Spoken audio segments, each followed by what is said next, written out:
Ski Coach. Hey, what's the word, YouTube? It's your boy Coach TDOT, and I'm back with another reaction video for y'all today. So we gonna get right into it. Today we gonna react to how good was Pistol Pete Maravich actually, man. Alright, I don't know too much about Pete, but I know Pete was getting it going back in the day, man.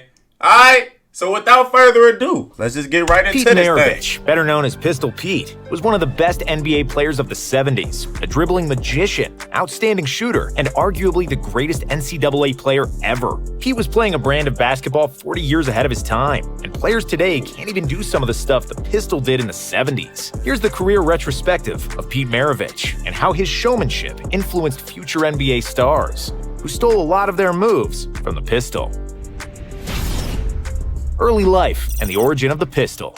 Pete Maravich was born in 1947, and basketball was in his blood. His father, Press, was a professional player for 2 years in the NBL and BAA, two leagues that merged and became the NBA in 1949. Press then started coaching, and because of his job, the Maravich family had to move a lot. The only constant for Press and his son Pete was basketball, which was a dish served for breakfast, lunch, and dinner. While Pete was only an infant, he already started dribbling, and by the age of 7, he started playing organized basketball. When Press Maravich coached at Clemson University, he would always bring Pete to practices and games, and the two would always talk about basketball in some shape or form. Pete would dribble the basketball on his way to school, while he rode on a bike, and even slept with the ball. At the age of 12, he was practicing up to 10 hours a day. His father taught him the fundamentals, but Pete loved basketball so much that he started improvising, and countless hours in the gym all alone gave birth to some of the most spectacular moves the NBA has ever seen. But more on that later. As a freshman, Pete started playing for Daniels High School in Clemson at the age of 14, but he barely played on a team filled with seniors. And even when Pete would come into the game, the older guys avoided passing him the ball. The crowd also laughed when they saw the small, skinny 14-year-old on the floor, which pissed the hell out of Pete. However, one single shot changed everything. Pete's team was down by 1 in the last seconds. Because he hardly ever had the ball, the opponents never guarded Maravich. So the Daniels coach decided to pass the ball to Pete. He got the open shot and made the game winner, and it was then that he received the nickname Pistol Pete. It was given to him by a reporter who noticed that when Pete shot towards the basket, it looked like he was pulling out a gun. The nickname remains, and the legend of the Pistol Pete was born. NCAA GOAT. After graduating from high school, Pete and his father decided that Pete should go to prep school for another year. Pete was 6'3" at the time, but he weighed just over 130 pounds and could not withstand physical duels at the college level. So, Pete, they was running that starving you, G. I know damn well you wasn't no 6'3", 130, G. You was light in the ass, Pete. Real light. Motherfucker should have gave you they damn food stamps or something. There's no way you was that light in the ass, man. Come on, Pete. You gotta he spent eat. a year at the Edwards Military Academy, where he grew to 6'5" and bulked up to a respectable 160 pounds, which improved his game tremendously. At the same time, his father Press got the head coaching job at Louisiana State, which was known for football, but had a minuscule basketball program. Press asked Pete to attend LSU and join him, which Pete bluntly rejected because he wanted to play for a renowned basketball college. However, after Press threatened to kick him out of the house, Press decided to join his father at LSU. Under his father's tutelage, Pete became a superstar and would set records that will likely never get broken. In his freshman year, he averaged 43.6 points per game, but because of the rules in the 70s, freshmen were not allowed to play on the varsity team. The crowd at LSU would often watch the freshman games and then leave once Pete's game was done, and wasn't even interested in watching the varsity team. Whoa! And freshmen were not averaged 43.6 points. First of all, 43 points a game is crazy, folks. Who the fuck was out there guarding Pete Maravich, G? Cause y'all niggas need to turn in y'all hooper cards, whatever the fuck cards y'all had back. Turn that shit in, man. Turn in your Letterman's jacket. Anybody that guarded Pete back in 1967, G. Turn all of y'all gear in everything, folks. This nigga was going for 43 a game, folks. And then they talking about niggas didn't even have points per game. One team in college back then. In the 70s, freshmen were not allowed to play on the varsity team. The crowd at LSU would often watch the freshman games and then leave once Pete's game was done. Like, when the fuck they start doing that shit?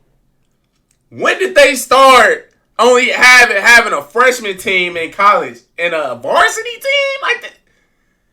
Nigga, this ain't high school, man. This shit crazy, G. I ain't Wasn't know even all of this, interested man. in watching the varsity team. Pete led the freshmen to a 17-1 record that season, while the varsity team, led by Press, had a record of 3-23. In his sophomore year, Pete was able to play for the varsity team and immediately asserted himself as the primary option on offense, with 43.8 points on average. He was the NCAA's top scorer that season, and he repeated that feat as a junior with 44.2 points, and as a senior with 44.5 points per game, along with... Hold on, G. Y'all ain't never sitting here trying to tell me, folks. This nigga averaged 45 for 3 years in a row, G. Oh, no, folks. Oh, no, folks. Why we not talking about Pete Maravich, man? Why we not talking about Pistol Pete, man? Did y'all just hear what he said, man? As the primary option on offense, with 43.8 points on average. He was the NCAA's top scorer that season, and he repeated that feat as a junior with 44.2 points, and as a senior with 44.5 points per game, along with 2 National College Player of the Year awards. In the 3 years he spent on the varsity team, Pistol Pete scored 3,667 points in 83 games, averaging an incredible 44.2 points per game. He owns almost every NCAA scoring record to this day, and what's even more impressive is that he broke all those records in the era without the three-point shot. Former LSU coach Dale Brown charted every shot Maravich scored, and because he shot many jumpers from long distances, Brown calculated that Pete would have averaged an astounding 57 points per game if his long jumpers counted as threes. A globetrotter in the NBA.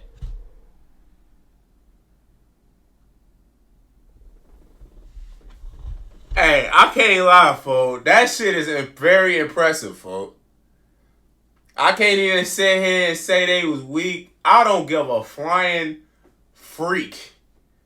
This nigga averaged 44. No three-point line. If it was a three-point line, the nigga would have averaged 57. Chance! Oh, no, folks. P was out there getting it going, man. Man, if getting it going was a person, folks, it'll be Pete, G. Man, I see why he wore number 44. Nigga averaged 44 for 3 years in a row. Man. Hey, Give me 30 seconds so I can show you the trading strategies that allowed me to become a full-time trader and quit my job 2 years ago. Pistol Pete was the most known player in the country by the time he finished college, and he had plenty of options where to continue his career. He was contacted by half the ABA teams, many NBA teams, but also the Harlem Globetrotters, who offered Maravich $1 million to join them. Maravich dribbled the ball like a globetrotter. He shot the ball better than all of them, and he knew every basketball trick in the book. Between the legs, behind the back, dribbling 2 balls at the same time, you name it, Pistol Pete was doing it. If he had joined the Globetrotters, he would have been the first white member, but he'd fit right in because of a unique skill set. However, his dream was to play in the NBA like his dad, and the pistol was selected with the 3rd pick by the Atlanta Hawks in the stacked 1970 NBA draft. In the rookie season, Maravich was under tremendous pressure after signing a contract worth nearly $2 million for 5 seasons. At the time, the largest contract in NBA history. However, he immediately proved that he is one of the best players in the world and that his big contract is justified. Maravich averaged 23.2 points and 4.4 assists per game as a rookie, which was the 8th best scoring output that season. The second season was supposed to confirm Pistol's superstar status, but he contracted mononucleosis, which caused him to lose 20 pounds. As a result, Pete missed 16 games, and the illness slowed him down to 19.3 points per game. What? Mononucleosis? Man, P, how you catch mononucleosis, man? Nigga, I know you wasn't out there in the field, G, still, like Larry, folks. See, y'all niggas back in the day ain't understand the opportunity. Get the bread and move on, man. Niggas out here doing still fishing In the But woods and Pistol shit. Pete would bounce back in his third season, averaging 26 points and 7 assists per game, making his first All-Star team. In his fourth and final season with the Hawks, Pete was the second best scorer in the league with 27.7 points per game. But the Hawks played miserably and didn't even make the playoffs after 3 straight first-round playoff exits. We got the Jazz.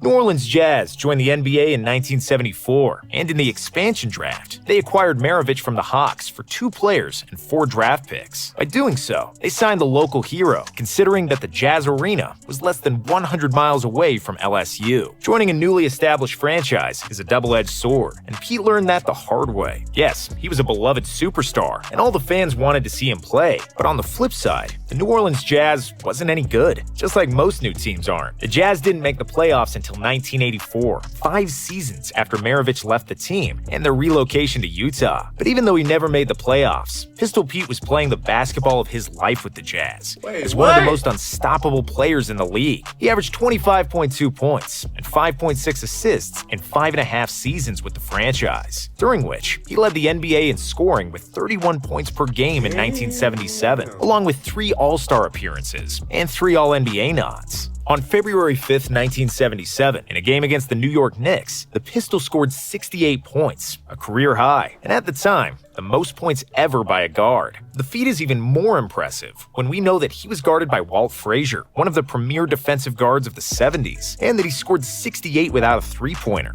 In 1978, Maravich played the best all-around season of his career, averaging 27 points, 6.7 assists, and a career-high 2 steals per game. He would have probably led the league in scoring once again, and likely even pushed the Jazz to the playoffs, but he unfortunately injured his knee halfway through the season and was forced to miss the Jazz to the playoffs. But he unfortunately... Hey, y'all see the motherfuckers with them big-ass ACL knee braces nowadays? The bitches be big. Big, beefy braces. This knockoff-ass version of that brace, man, they gave that nigga a damn 2 chin straps, taped that shit together, and told that nigga to go play, folks. Man, ain't that some bullshit, fuck?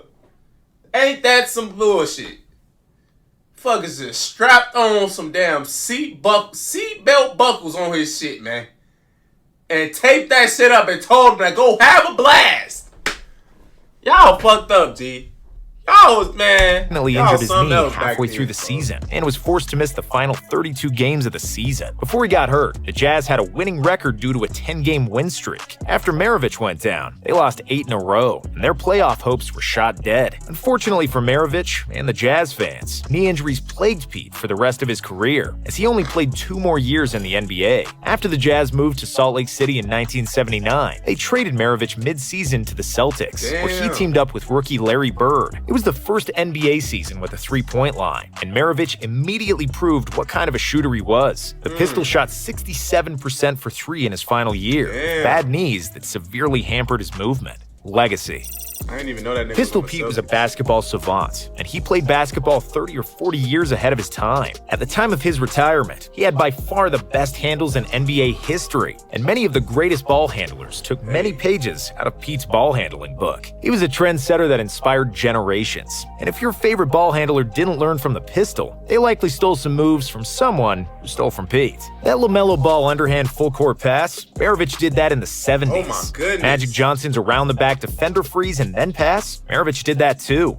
Hook shot like Kareem, turnaround jumper like MJ, or readjusting his jump shot mid-air like Larry Bird. It was all routinely done by the Pistol. When he played the game, the NBA was dominated by centers like Wilt Chamberlain and Kareem, and guards like him were unicorns. Other than Jerry West, nobody else attempted that many jump shots, let alone made them with great accuracy. With an unbelievable floater and layup game, finishing with both hands, killer handles, and the ability to both score and pass, Pistol Pete is most often compared to Steve Nash, a guy who came to the NBA 16 years after Maravich retired. If he played in a three-point era, he would likely average around 30 points per game, and if he played in a better team, he could have easily been an MVP multiple times and won a few championships. However, Pete didn't have the best of luck in his career and life. In one interview in 1974, Pete said, I don't want to play in the NBA for 10 years and then die of a heart attack at 40, but unfortunately, that's precisely what happened. His NBA career was cut short after 10 years due to knee injuries, and in 9 of 10 seasons, his teams had a losing record. And then in 1988, almost like he predicted it, he died of a heart attack at the age of 40 when he was playing pickup basketball. An autopsy revealed the cause of death to be a rare heart defect. He had been born with a missing left coronary artery. He lived for basketball,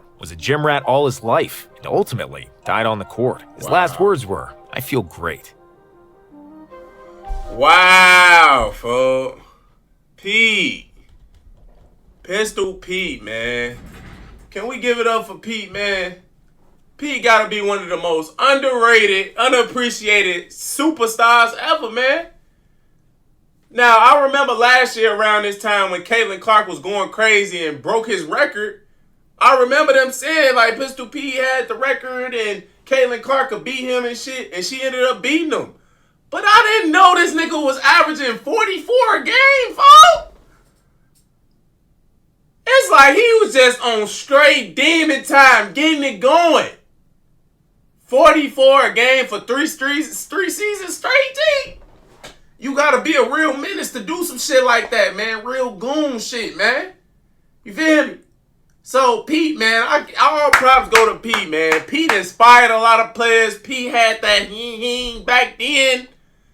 And then my nigga died on the court hooping, G. That's a real life basketball legend, G. For real. Like, come on, man. We gotta give Pete some more credit, for that shit just surprised me. And he only played 10 seasons in the NBA? Damn, Pete. Man, R.I.P. to Pete, man. Pistol Pete. Y'all already know it. That nickname, raw as hell. Let's give it up for him for having one of the rawest nicknames in NBA history, folks. Alright? But other than that, man, that's the end of the video, chat. I hope y'all enjoyed it. Make sure y'all like, comment, and subscribe if you're new. It's your boy, Coach TDOT, man. I'm up out of here. I love y'all.